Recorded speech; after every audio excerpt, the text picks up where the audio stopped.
Good morning, everyone. Welcome to American Scouser's morning coffee or tea with American Scouser. It's a Wednesday morning, so world's greatest dad is in effect over here, as always, with coffee. And with us is Alex joining us. Or wait, is Gally in Alex's car? What's up, man?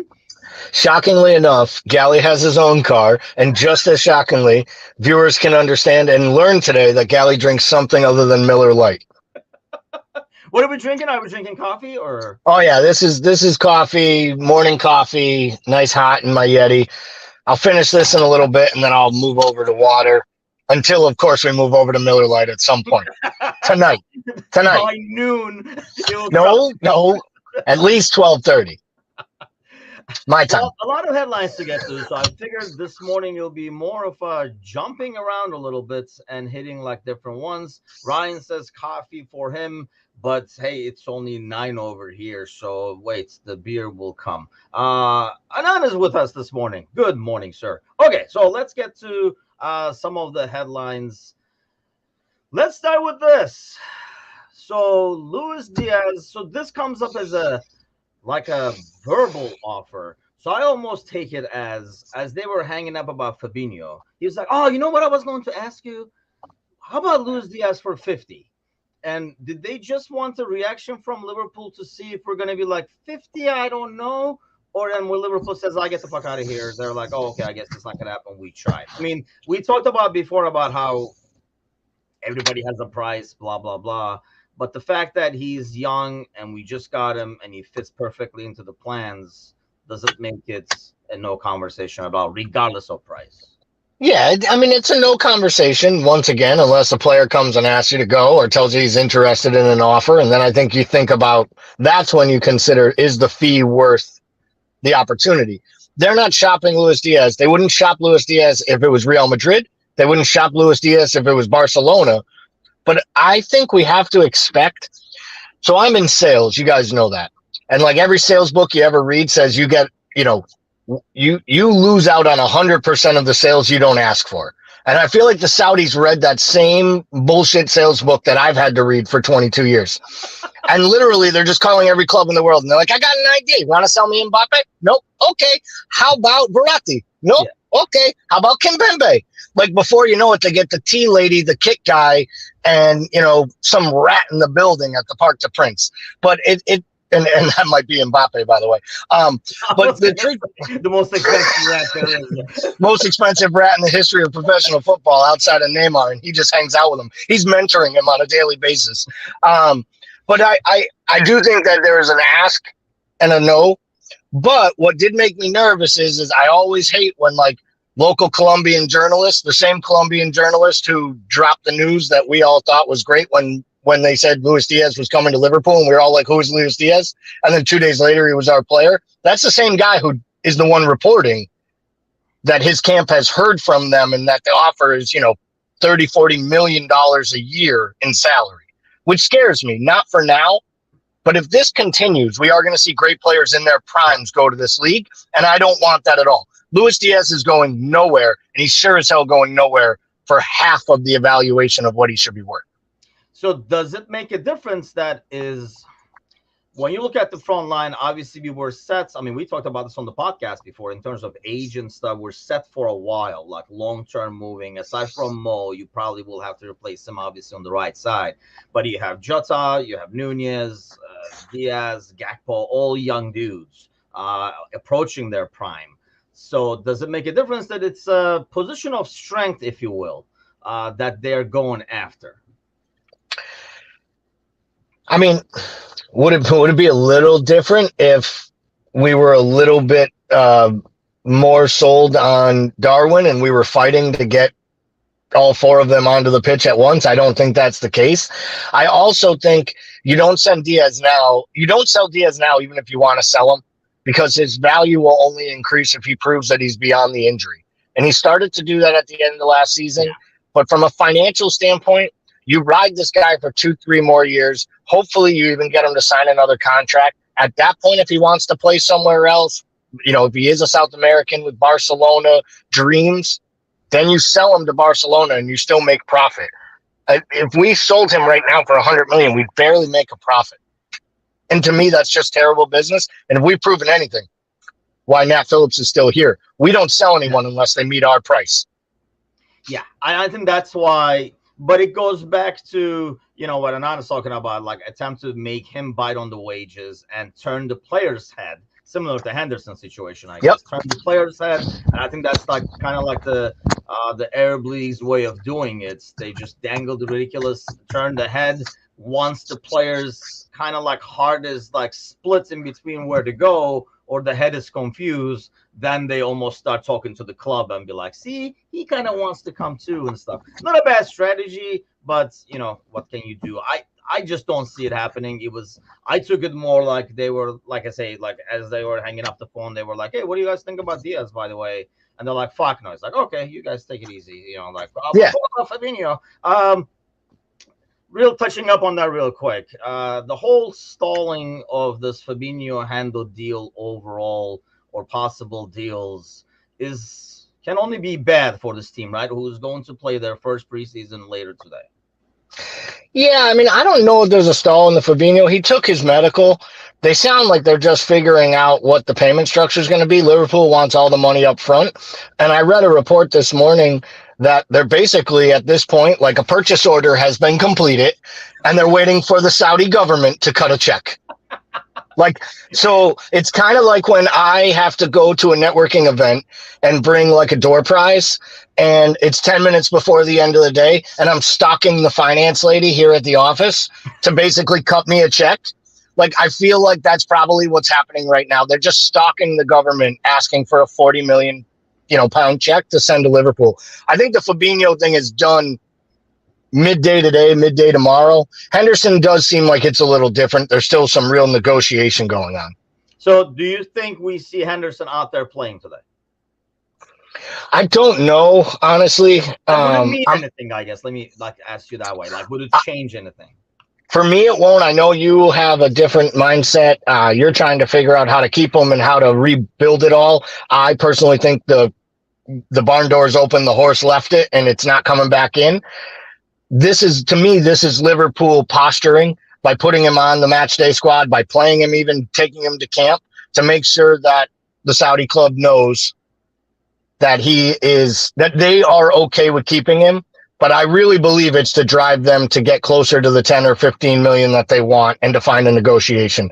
I just don't believe there's a way back long term into this side at this point, because I think he wants to go.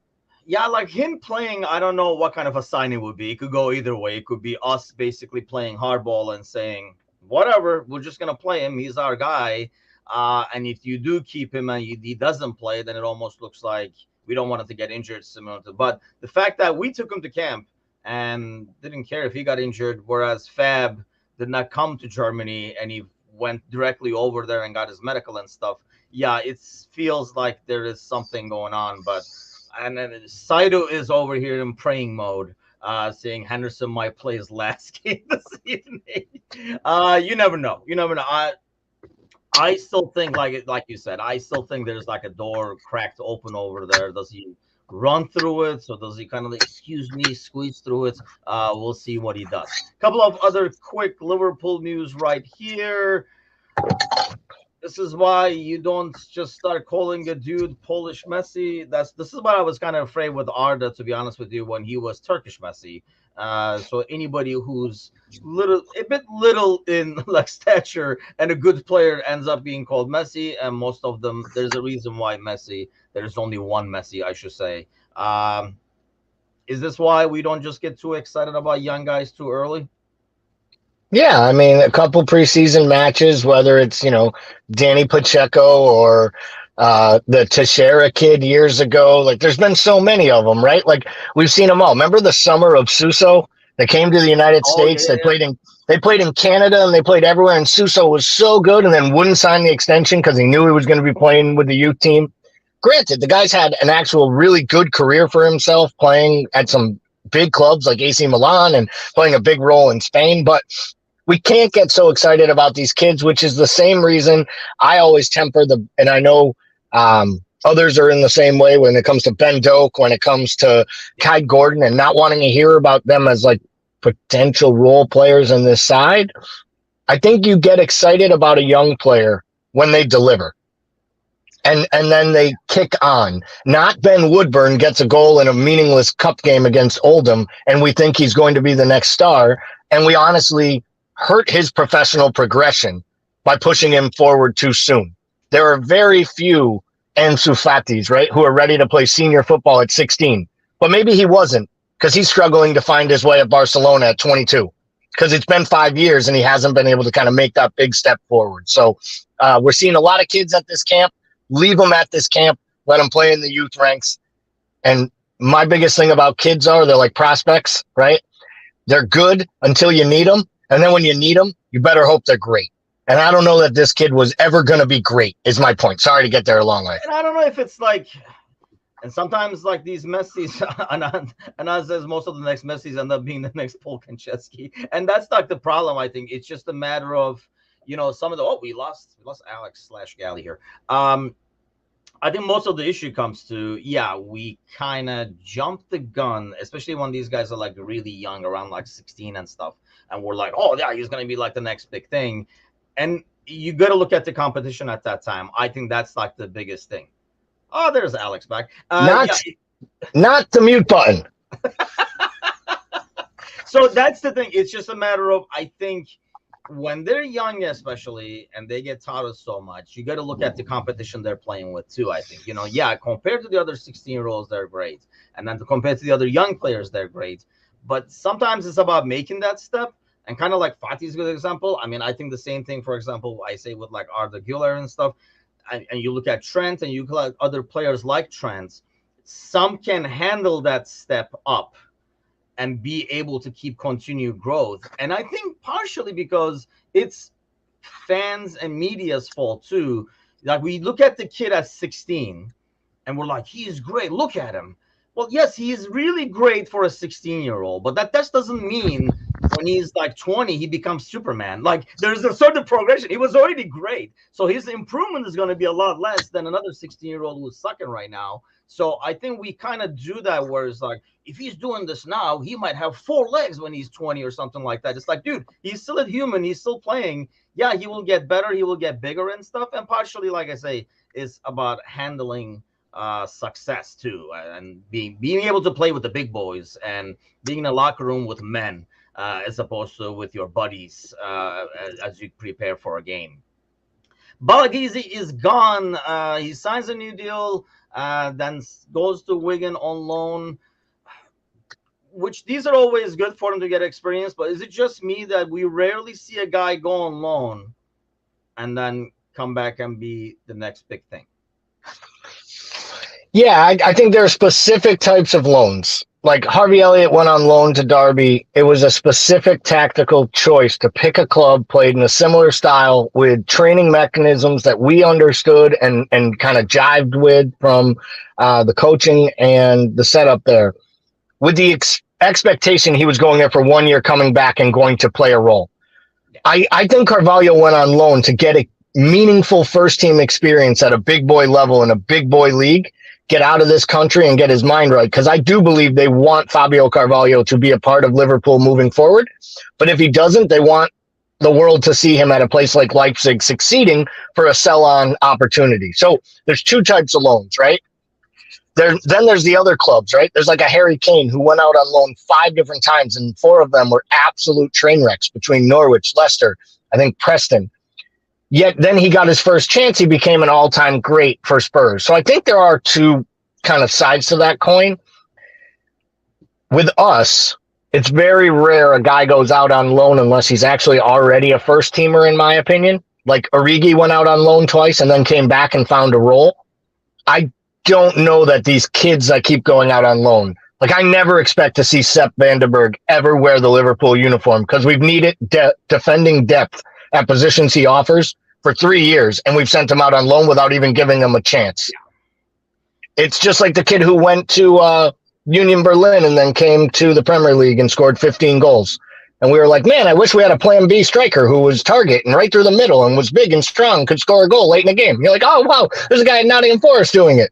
He used to be ours. We never gave him a chance. So I just think they have a profile for players, and Pelagazi will be interesting. I'm not sure he's one for the future, to be honest. He looks like he's Do you one look at to. age, the fact that he's 19? I mean, we talk about young prospect. We were just talking about like the Polish Messi, 16, 17. It's not like the old days where these guys don't really break into the team.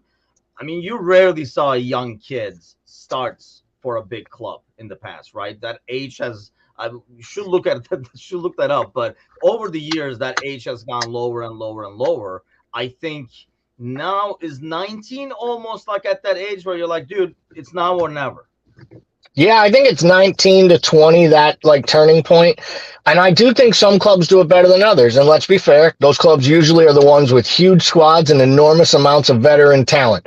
So like, look at Manchester City, right? They have all these players playing all across the championship. The U21 team was just chock full of academy players and guys who were coming back from loans at Burnley and Sheffield United. Yeah. No surprise, those two teams finished first and second. They had 5 Manchester City academy kids in between them, playing huge roles. But look at Phil Foden, right? Foden hit the ground, smashing, up and coming. I mean, hell, he was the next English Messi. He's our number 10. He's our future. But Pep was like, yeah, it's great that he's England's future. He ain't City's future, not yet. He's going to play a small role. And then the next year, he's like, I want him to go out on loan. And Pep was like, nope. I want him to train here and learn how to play meaningful minutes in cup matches and on the fringe, play some youth matches. But every day in training with us improves that player.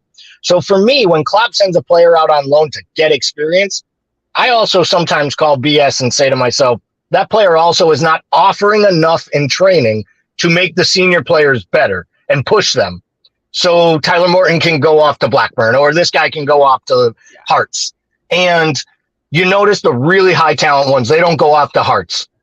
They play. And that's what my thing is. When I see somebody being loaned, I always see a reason behind the loan. I think Elliott was a good example of like a special exception. But I mean, look at the age that he went there as well. It wasn't like a 19, 20-year-old kid we sent there. So when I see this, as great of a talent is, either we think he's a great talent, but not great enough, or not ready enough, or doesn't have the mindset, or whatever the case is, but not a good sign. So Kazi says, check Romano's last tweet, and this is what we do over here. So we were literally just talking about this.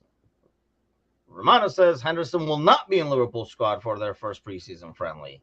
But this goes back to, what are we at with this? So what does that mean? Does that mean we don't want him to get injured? So either way, they're working on something. That's how I would take that, as him not playing for the most part, right?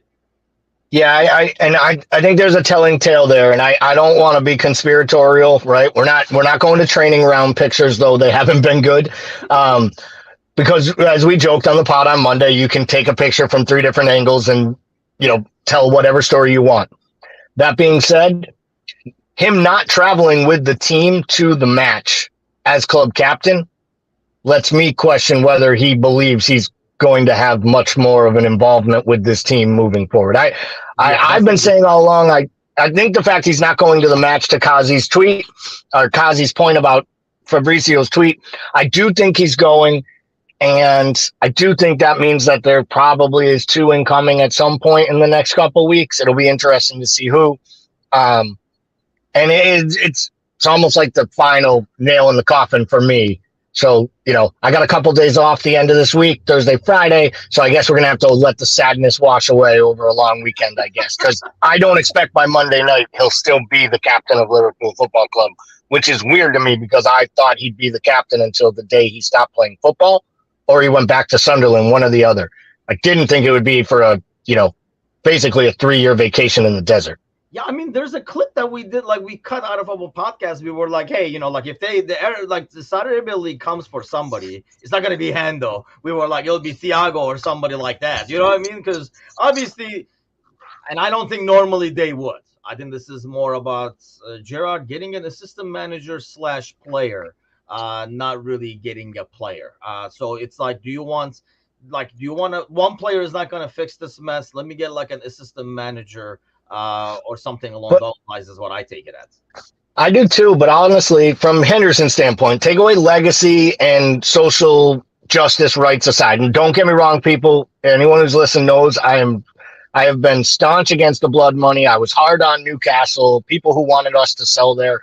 But if Jordan Henderson, in his heart, believes he's going to be doing an awful lot of babysitting, playing cup matches, and playing the captain's role with a bunch of kids and the second teamers, well, you might as well go and play with a bunch of second-rate professionals, be their babysitter and club captain, and make $700K a week and actually bring home 20, 30 million over that time. I know we love Liverpool and all that. I can understand if he equates the two as the same thing, being an extended assistant manager on the pitch and in the dressing room.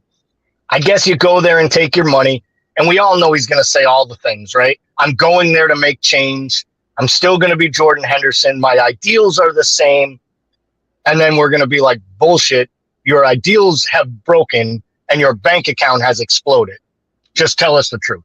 And I think that's like the disappointing part. Don't give me this role and I talk to Klopp bullshit. Just it is what it is. It's freaking money. Okay. So or it could be, as Ronaldo says, because Ronaldo went there.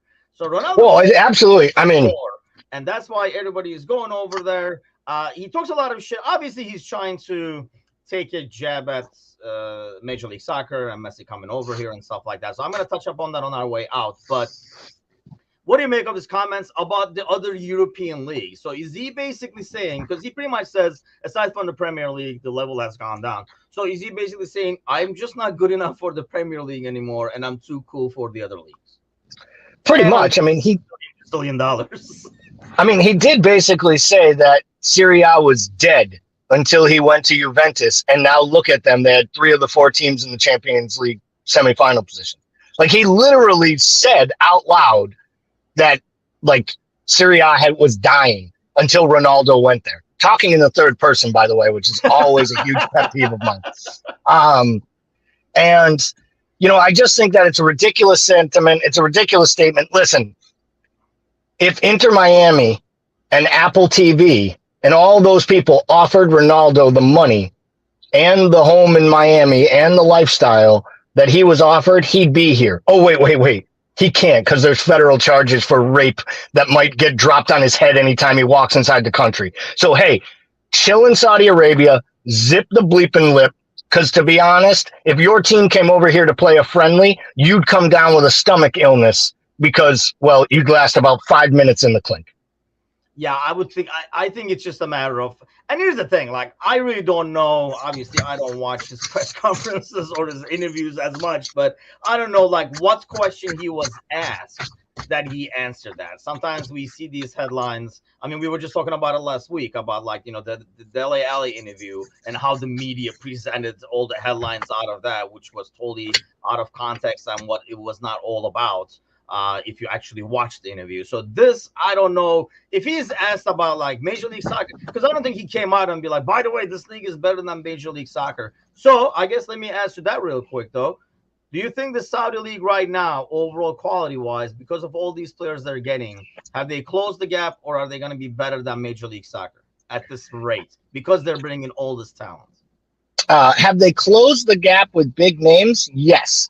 Do I think the play will be better? No, because they'll still be played in front of half-empty stadiums. And don't get me wrong, I love poking fun at the, you know, Chicago and New England, the two of us playing in football stadiums. But there are a lot of great stadiums that sell out 40, 50,000 seats and have great atmospheres in Major League Soccer right now. There is a lot of good things happening, and there are some really quality young players that were on display in a few of the different national tournaments for the youth levels this summer. I would take the MLS, and I would take it because I have more faith in their structure, and I have more faith in Messi creating a draw to bring other big name players than I do players coming to play with Ronaldo. And I think that the Saudi League can only last for so long.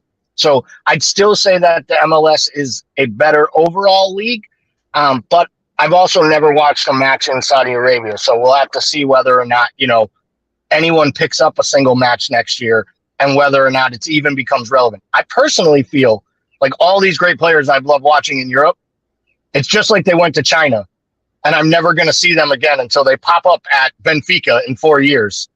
And I'm like, oh, that, you know, N'Golo Kante still playing. He's now at Lorient at 38 years old. Like, I feel like they're kind of dead to me. It's terrible to say it. They'll be better than Major League Soccer. Saudi League has some of the best stadiums in the world, and I can only imagine that, and lots of fans, but it won't last. It'll die. I guess the biggest question will be how committed are they going to be? Because if they're committed money wise, I don't care what Messi does. Everybody's going to go to those numbers. There was no way you were bringing Henderson over here because Messi is over here. Yeah, and how committed they are financially, and then also how committed they are in terms of what the fans they have. The fans are going to be all over this right now, right? All these big names coming in, but are they going to be just as enthused and excited after 2 years, or is it just going to be like, meh, like the circus was in town? I guess they never left; they're still here, kind of a deal, and the stadium's not filling up. Yeah, I guess I saw statistics and articles written about why they bought these players, and it was because they have less than 50% full stadiums, play in enormous bold areas, and only 2 or 3 teams actually draw. I could be totally wrong there. It's not a shot at the league, but the level of play, there is no league, in my opinion, where you can buy 2 or 3 players, have little infrastructure in youth programs and academies, and then see that level of play continue to rise. So just because you bring Karim Benzema in does not mean that your team will be star-studded. You have to have people that can get him the ball, people that get him in the box, and these guys have to care, because you can raise your hand when Frank Lampard, Pirlo, and Gerrard came within 2 summers of each other. Everyone was ecstatic to get these great world-class Europeans, and they came here, gave 2 shits and 0 fucks, and it amounted to nothing, except for basically a blight and an embarrassment on each of their 3 storied careers to how it ended. Yep. I'm sorry. I'm not going to buy for a second just because they're making $800,000 a week. These guys are going to be motivated to be the greatest players of themselves, playing in fronts of stadiums that, that they don't speak the language. They don't understand the questions getting asked to them. It is different when you can't connect with the sport. The sport connects with the personality. And I feel like that's going to get lost the same way that we talk about players coming to England and not being able to speak English. It's not a knock on them, but it's different. And we saw it last year with Darwin. Difference would be, to me, because it's the same thing that happens when they go to the Portuguese league, the Greek league, Turkish league, and stuff like that, where there is a ridiculous amount of passion towards the sport and the game itself that you don't get as much over here. Like everybody knows over here, even the diehard ones are nothing compared to a diehard fan in Turkey or Greece or whatever. So I think that is one thing that can affect a player, and this is probably their hope, is like the passion they see coming from the stadium and the fans and stuff like that. Kaz says Major League Soccer potentially bringing in relegation, which I don't know. I don't think Major League Soccer is bringing relegation. It's USL, right? It's USL, but with the goal of introducing it at the USL 1, 2, 3 levels, so you can almost figure out a way to use it with MLS. They have to find a common ground. The most recent MLS team is selling for $500 million. That's how much it costs right now to get into MLS soccer as an expansion team. It's hard to tell an American to put up $500 million in San Jose and let them know if you have 2 bad seasons, you might be playing, against the Charlotte Rough Riders in the USL 2, right? Like the Trash King Pandas from Albuquerque, New Mexico. But I do think, to Kazi's point, I think it would be a great thing. Yeah. They have to figure out what that means so that these guys are a little protected, because they're not going to put up that kind of money. That's the problem, I think. That's the thing correct. With the franchise thing here. You're right. Nobody's going to put in that money if there's no guarantee. In American sports, there is a guarantee of what you're putting in and how much the value is going to stay there, because it's only going to go up in American professional sports when you invest. Exactly. If there's relegation, there's the change of that. Anan says, I give the Saudi league 2 to 3 years, it'll die just like the Chinese league. I think it really depends on how committed they are, because this is not only business for the Saudis. This is also a toy.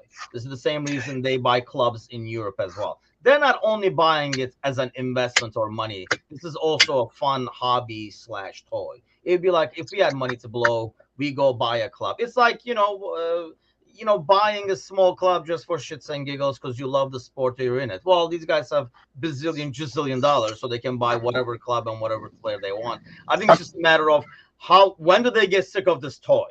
If it doesn't bring money and if it doesn't take off, when do they get sick of the toy and when they start making model planes instead or something, or in their case, buy planes or some build planes. Yeah, I was gonna say they don't make model planes. They actually make huge ass yachts. They just drop them in the water and then they land planes on said yacht. So let's talk about this before we head out. I want to get your take on this because you are all American soccer guy here. Out of all of us, probably. So Jordi Alba is coming to Miami. So there's obviously a lot of financial shenanigans going to do this for Major League Soccer, right? Now the news is that the commissioner says they're ready to make changes, including the addition of natural grass to like a bunch of stadiums. Does this kind of make Major League Soccer look desperate in some ways? Obviously, if this experiment works, 5 years from now, nobody will care, and it'll look like a great move.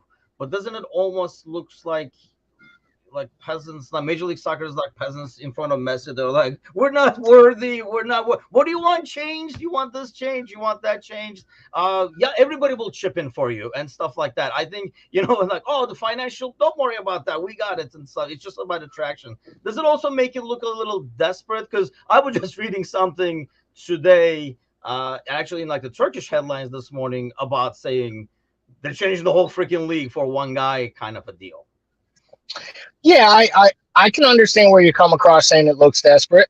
They had an opportunity to sign the best player of a generation in a club that's only been deemed a retirement league. And the guy was playing at a really high level. I mean, he won the Ballon d'Or last year. Like, it's not like he won the World Cup in the middle of the winter. And we can say he didn't deserve it. If you look at his numbers, he did deserve it. There wasn't a better player. Maybe, well, it was 2 years ago because Benzema won it last year. But yeah. My point is Messi still was playing at a high level. And I think his numbers would have been even better if he never left Barcelona. PSG was a failed experiment. And he didn't want another failed experiment, in my opinion. So he took control. Now, what I will say is every major league anywhere has had like groundbreaking moments. And the first one was when Beckham came here and it worked. That was they almost doubled the support of the league and they doubled the amount of teams. And now we have them selling for 500 million. If you can get a talent like Messi in his prime, I think you do what you can do. The other thing is I think the league is learning what they have to do to compete. So they're listening to the top level players, hearing them say, we don't want to play on we don't want to play on artificial turf. We don't want to take commercial flights. Do you realize that the Miami team gets on a plane with like people like me and you every time they fly to an away game? They don't fly private. Yes, they fly commercial and it's a requirement. Now, Messi is going to fly private because he owns his own plane. But these guys so I think the league is adapting to, if we want to bring younger players, if we want to be more relevant, we need to match some of the things that are the warts on us. But ultimately, every single team in the league is going to benefit from Messi being here. Oh, yeah. So if that means financially making arrangements, and in some ways you say desperate, and I don't disagree, I might say it's Don Garber realizing this is my opportunity to strike. The same way the Saudis realized after the last World Cup was their opportunity to build up this league. I think this was Don Garber's opportunity to put a stake in the ground and say, y'all want to come here for your preseasons? Y'all want the American dollar? We're going to start putting the American game overseas. And I always say this, Tom Rennie, a presenter for TalkSport, play-by-play guy, he always mentions it on Sirius XM. The MLS games that they show live in England are extremely high rated. They like the product over there because it is different. It looks different. It feels different. So I do think they're growing around the world. It's not ever going to be a top 5 European league. It's never going to be on level with even the low level leagues. But it has a chance to be a really good feeder league, I think, for the world. And there's quite a few good players playing right now that started their careers in Major League Soccer. And they'd be smart to do that. Yeah, I mean, like I say, so an outsider, you're looking from Europe. I think, yeah, it does make the league look weak. But at the same time, in 5 years, it could be one of the best decisions and the investments they made. So nobody will care how weak or desperate or whatever they looked, especially if they're making these changes. Because to me, as I watch it, that's what looks the most obnoxious to me, is the fact that they're playing on turf and the ball is bouncing around like, playing in a gymnasium or something like that. So, I mean, if they do these changes and make it more soccer, when the Saudi League, if like Anand says, in 2 to 3 years, because they're not going to compete with the Saudi League just purely based on money. Nobody's going to come over here because there's grass. They're going to go for the other green. Yeah, and then they're going to go to Saudi Arabia for the money. So, but in the 2 to 3 years, if that side collapses, now this becomes a very good viable option if they get it all set up to be like the league destination. Even if it's a semi-retirement destination, I think it will improve the league overall. If you get these guys, yeah, it was sad to watch Gerard and Pirlo and stuff over here the way they were, but I think if you can bring them over here, maybe 3-4 years prior, pull it forward a little bit, because I think they were going to like the Turkish league, the Greek league, and then the last stop was over here kind of thing. If you can kind of replace those leagues as their destination to come here when they're 32, 33, I think kind of like you opened the door. So your guess, by Friday, we will have some action on Henderson, especially with this news coming in and Fabinho deal finalized with the medical. Yeah, I think we get more information by Friday. I think he moves by the time we're on our pod on Monday night. We have a little bit more of a definitive. I don't know that we'll have any incomings by then. I would love at least one.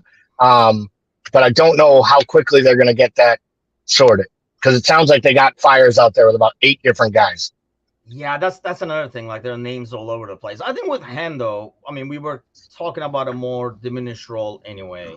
I think the biggest question, like for the start of the season and stuff like that, is the fact that, like we get a number 6 there. Because really, by default, it would have probably been Hendo as a number 6 if Fab leaves. So now you're selling the other guy as well. And knowing Klopp and knowing the system, even if you bring somebody in, if you don't bring somebody in now, I don't know, they show up in the season opener ready to go. So we shall see.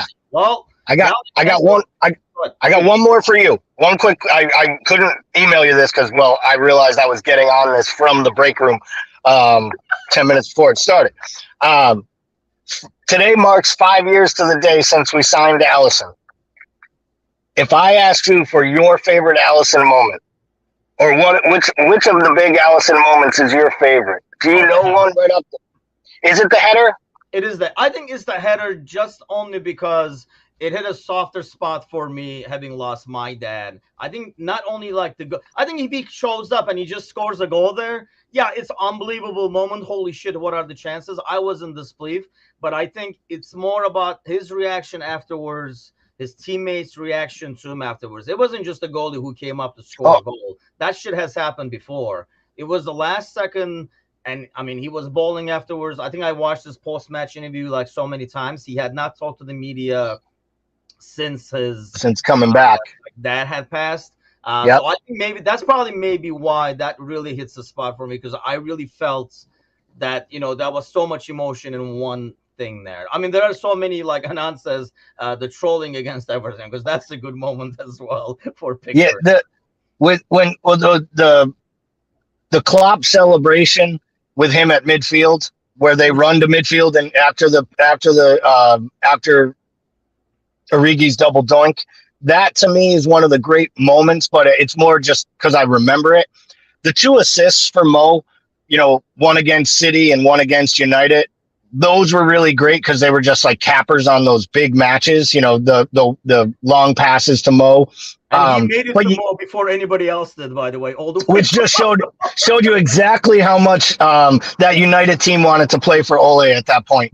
Not a single United player got back. Like, the keeper beat the entire defense to try to get back because they just gave up. They were just like, fuck this. The one that I think gets overlooked is the double save against Napoli in the closing moments. I know people that really love it because there is no Champions League final. There is no win without it. And that really, to me, is what really set us on to the big run of winning the major trophies. So for me, I think it would be a combination of the Napoli saves, the header. But I have to admit, I had forgotten, in thinking about my top moments, the correlation to his father passing the week before. and not being able to go home because of COVID Yep. to pay his respects. And I know we've talked about this before. I'm very lucky. My father's still here, and I know how to do things, but I'm not sure I do anything on this planet I've never done before without running it by him first. So, and he's just a couple towns away. So the idea of being a continent or two major oceans away and having your father die in such a tragic way that you're not prepared for or expecting, and then to have that performance and then be the hero and then have that propel you into Champions League football like it did. It was like a perfect storm. I think you're spot on. That is, when he's said and done, that will go down right up there with all the great saves and all the great moments. But how lucky are we that we have this player? I feel like he's been overlooked as we talk about buying Mo and buying Van Dijk. I don't know people recognize. For me, he is the best player at his position in the entire world. And right now, he might be the only one of those we can unequivocally say we have. You could argue there's just as many great wingers or defenders. I think you can make an argument he's the best keeper in the world at club level, at world football level, and we have him signed for another 5 years, which is just absolutely amazing for this club. We're very, very lucky when it comes to Saudi Arabian league shows up and gives damn, you had to ruin my Wednesday. Yeah, I mean, he's been obviously, we always talk about the spine improving and changing everything there, and he's been obviously the base of it. I mean, he is golden, man. I don't know. You look at some poor performances and stuff like that, things we've gotten away with, points we've kind of like stolen, and it's really all due to, I know always like the goal gets the attention. Yeah, I mean, Anas says he's the reason why we didn't finish in the bottom half last season. And honestly, he's 100%. We've been in a lot of like title chases as well, because the system we play relies on Ali to make one big save every game, and usually those are when the game is still tied and stuff, and it's on the balance, not like afterwards. So yeah, good call there. But yeah, that moment, definitely, I watched that like 1,000 times because I watched more than the goal itself, the reaction afterwards and post match and stuff, because it was literally the final whistle almost. I think they played another like 30 seconds or whatever. But well, Gally, thanks for hopping on, man, this Wednesday morning. Nobody knew that you were even up at this time. We thought you just woke up around like 7 o'clock with a Miller Lite in your hand and hopped on air. So now everybody knows you are I'm not working. Being. I'm not working tomorrow, so that'll probably happen. That helps. Thanks a lot again, Gally. Thanks to all those jumping in, commenting. Give us a subscribe, give us a like, and all that good stuff. And we will see you guys Friday morning. Take care.